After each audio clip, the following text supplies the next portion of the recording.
జిల్లా collector Divakara TS పేరుతో cyber నేరగాళ్లు ఫేస్బుక్లో నకిలీ ఖాతా సృష్టించారు.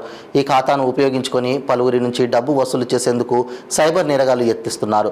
కలెక్టర్ దివాకర టీఎస్ పేరు, ఫోటోతో ఫేస్బుక్ ఐడిని సృష్టించి సోషల్ మీడియాలో యాక్టివ్గా ఉండేవారి ఖాతాలకు ఫ్రెండ్స్ రిక్వెస్ట్లు పంపిస్తున్నారు. వారు యాక్సెప్ట్ చేసిన అనంతరం మెసెంజర్లో మెసేజ్లు పలువురికి పంపిస్తున్నారు. దీన్ని గమనించిన కలెక్టర్ దివాకర టీఎస్ తక్షణమే పోలీసులకు ఫిర్యాదు చేశారు. తన అసలు ఫేస్బుక్ అకౌంట్ ద్వారా అందరినీ అప్రమత్తం చేశారు. తన పేరుతో ఎవరు డబ్బులు అడిగినా ఇవ్వొద్దని కలెక్టర్ సూచించారు.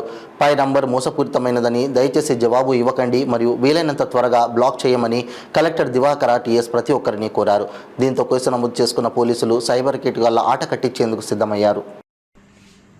నమస్కారం. నిన్న సాయంత్రం నుంచి చాలా మంది మా అఫీషియల్స్ మాకు ఫేస్బుక్ నుంచి నా ద్వారా ఒక మెసేజ్ వస్తుంది అని స్క్రీన్ షాట్స్ అన్నీ పంపించడం జరిగింది. ఎవరో తప్పుడుగా కలెక్టర్ పేరు మీద ఒక అకౌంట్ క్రియేట్ చేసి వాళ్ళని డబ్బులు అడుగుతున్నారు. మీ నంబర్ పంపండి, పర్సనల్ డీటెయిల్స్ ఇవ్వండి అని అడుగుతున్నారు. ప్లస్ ఫర్నిచర్ కొనండి, ఇట్లాంటిది వేరే రకమైన మెసేజెస్ పెడుతున్నారు. దయచేసి ఎవరు మోసపోవద్దు. Please ascertain the correctness of the information before. ఇట్లాంటి దానికి ఎవరు కూడా సపోర్ట్ చేయొద్దు. మేము నిన్ననే దీని గురించి పోలీస్ కంప్లైంట్ కూడా ఇచ్చాము. ప్రెస్ రిలీజ్ కూడా ఈరోజు చేయడం జరిగింది.